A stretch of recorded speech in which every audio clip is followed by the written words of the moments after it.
It is just before dark on the magic island of Euclidia. Captain Bradford and Mrs. Gregory are on the captive yacht, secretly transferring their valuables and navigation instruments to the diesel-motored cruiser which Johnson brought to the island to rescue them with. However, the boat was captured, but not Johnson, who transferred to another boat and is waiting somewhere north of the island for word from the prisoners. Jerry and Joan have gone into the lower levels of the island, trying to find a way to gain control of the Euclidean radio and power rooms. As they examine a scale model of the island in the sound channel, someone enters. Joan fires her ray gun, and Jerry falls as if the ray had put him to sleep. It is 1 minute later.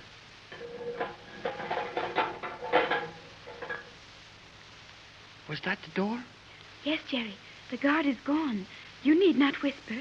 Boy, was that a close call. And did you think fast when you told him you'd caught me in here and put me to sleep with a ray gun? That was the only thing I could think of to tell him. And he knows this ray gun I have is one of the 300-second type, so he expects you to sleep for 5 minutes. Oh, how long is it since I had to take a tumble when he came in the room? Exactly 59 seconds from the time I fired the ray gun until you heard the door close. I was looking at my personal chronometer when the guard came in. Oh, cut out that personal chronometer stuff. That's the wristwatch to you from now on. Personal chronometer. Very well, Jerry. But we must hurry and do something now. We have not more than 2 minutes. Then the guard will return to take you to the confinement cells as I requested. Yeah, and you sure fixed it fine for me. Telling that mug I'd stay asleep all right until he could go and get permission about putting me in a cell. There was nothing else to do, Jerry, and we are fortunate in being in this particular chamber. What's so good about it? It is the only room on the island without direct communication to the control rooms. If we had been found in any other room, the guard would have used the speaker to the control room and taken you off at once. Well, let's get a move on, or he'll have a swell chance to catch us here and tote me off anyway. Where can we go? We have no choice. We must use the noisy elevator we used to leave this room before. Okay, come on. We can talk some other place. If we can find a place where they can't hear us. Hey, I don't like my voice changing like that. It is because we are crossing another sound zone in this room, Jerry. Well, I know why it is, but I don't have to like it, do I? Here is the elevator, Jerry. We must hurry. Yeah. We have to yank this door open, don't we? You open it yourself, if that is what you mean. Well, that's it. Here we go.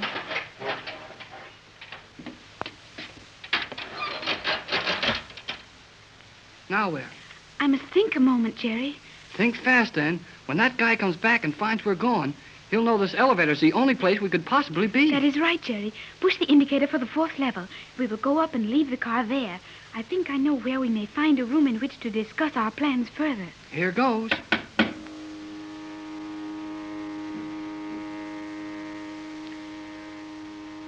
Boy, they sure skipped the soundproof gag on this one. This noisy elevator may help us a great deal, Jerry. No one can hear us talking in here, and the progress of this elevator is not recorded in the control room. I don't mind the noise, but what if that guard has come into the room we just left? Won't he hear this thing going up? He will know we used it even if he does not hear it. Yeah, and if he heard that, he'll know what floor we stopped it on, too. Get out quickly, Jerry. I will send the car on up to another level. Okay.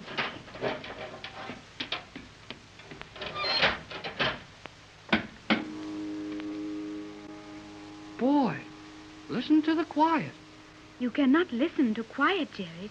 Silence is complete absence of sound, and you cannot hear an absence of sound. Golly whiskers. Here we are in the middle of this crazy island with Euclideans hunting us with ray guns, and you stop to give me a lecture on how still is quiet. If you were not more quiet, we will soon meet those ray guns. Oh, yeah. Sorry, Joan. Well, where do we go now? We will hardly be heard here unless someone comes this way searching for us. Now, Jerry, I think this is what we must do. Go on. Just around this curve in this channel is one of the tiny cubicles occupied by a guard. We must take that station over. And the guard's got a ray gun? Yes, Jerry. And his ray gun is not just one of these harmless, sleep-producing ones we have. Gee whiz, Joan. How do we do it?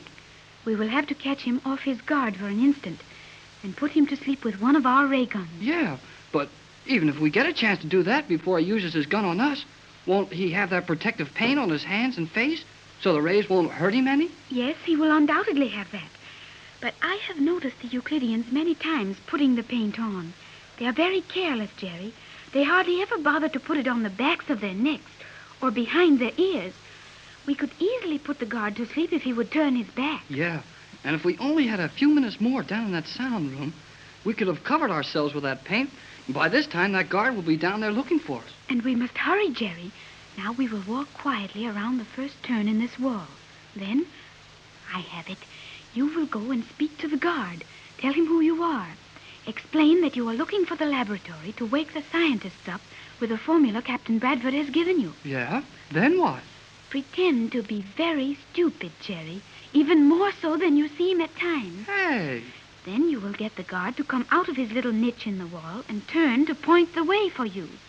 He will naturally point toward the general elevator, as none of the Euclideans ever think of using this noisy one. Oh, hurry it up, Joan. Then what?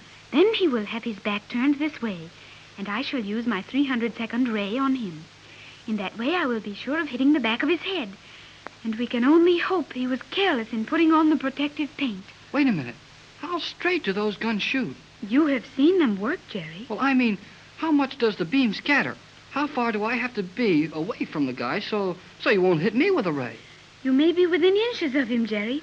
The beam will not be wider than his head, and I will not miss. Well, if you do, don't stay there 5 minutes for me to wake up. Get yourself out of this and run for the yacht. I will stay with you, Jerry. Hey! Listen! That elevator we just got out of, it's running again. So it is. It is going down again. That means the guard in the sound channel has decided we came this way and will come after us. Listen a minute, Joan. It just passed this floor going down. He'll be in it in a minute and be up here. We'd better hurry and get to this other guard. No, wait, Jerry. We must not try that now. Why not? We wouldn't have time to dispose of the other guard before this one would come along and find us. And if we were seen with ray guns in our hands and the Euclidean guard on the floor in front of us, I'm afraid we might never get back to my mother's boat. Okay, but what can we do about this fellow coming up in the elevator? It is nearly 100 feet to the other guard. If we are very quiet, we may possibly be able to capture the one who comes out of the elevator without alarming the lookout. Okay, we're on our way. What then? Then we must stand on either side of the door. You over there, Jerry, and I will stand here, so. Now remember to keep as nearly flat against the wall as possible. Okay, I'm all set. And remember about the back of his head.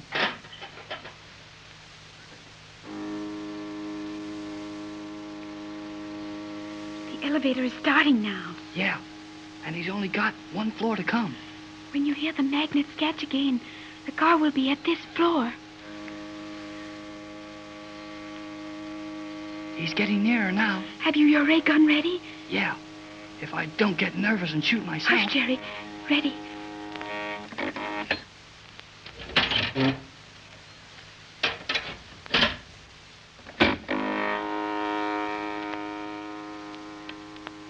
Oh, boy. He went right on past. I thought for a minute he was coming out on this floor. He did open the door just a crack, but I think he remembered the guard on this floor, and he knew that we could not have passed him. Listen. There he goes. He didn't stop on the third level either. Then we have more time than I had hoped for. We don't need time. All we need is nerve enough to get after that guard up there. I am not sure we need even do that, Jerry. I think I see how we may reach the power control room in comparative safety. But I thought we didn't want to get there first. We no longer have any choice, Jerry. They will search every inch of the upper levels for us now. But we can't get off this level without going past that guard. Yes, we can, Jerry. How? This elevator shaft. But that guard's using the elevator. And it sounded to me like he'd stopped on the second level. So he'll be coming back and using the elevator some more when he finds out we're not on that level. But we will not be in the elevator, Jerry. Maybe not by the time he wants it. But he'll see it's been moved, and then we're going sure. We will use the elevator shaft, but not the elevator. Huh? Did you ever try using an elevator without an elevator in it? Nothing doing. You can climb, can you not, Jerry? Well, sure I can climb. Then we will climb down the side of this elevator shaft. There is a narrow steel ladder inside the shaft for emergencies. Yeah. And when we're about halfway down, that guard takes a notion to make a quick trip to the bottom, and when the car drops, it'll knock us off the ladder like mosquitoes. But the car will stay just where it is, Jerry. I know how to fix that. And we must go down. We can no longer go up because that guard is sure we are on the higher level. No, you're right about that. And we'd better do something quick. It's about 7 o'clock, and we've only got until 8 to fix things so the boat can get away. Very well, then. I will open this door. Now, if you will feel around just inside the door, on the right, you will feel the little ladder set into the wall of the shaft. Oh, just inside here, huh? Yeah? Yeah, here it is. You start down it at once, Jerry. I will follow you. And go quietly and fast. Do not use your flashlight. Hurry, Jerry. Okay, Joan. Wait a minute, Joan. What's going to stop that elevator from being run down on our heads? I'm going to tear a piece out of my dress and put it in the contact stop. Then the electrical circuit will not close, and the car cannot be operated. Okay, but hurry up. Yes, Jerry. And now I think I have a piece large enough.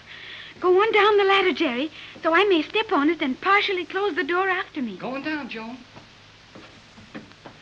Keep going, Jerry. I'm closing the door softly. So, now I will come down after you. How far are we from the bottom of this thing? More than 50 feet. 50 feet from the bottom? On this little steel ladder? In the dark? Aren't you afraid, Joan? No, Jerry. If you use the ladder carefully and think about nothing except going down, it is no more dangerous at 50 feet than it would be at 5. You may be right. Hey, we've passed a level already. Yes, that was the 5th level where the laboratory is. Joan, can you hear me? Yes, Jerry. Did you hear that? The elevator car is coming down on Yes, us. but here's the 6th level. We will go in here and... Jerry! Oh, Jerry. What's the matter? I cannot open this door. We cannot get out of here, Jerry.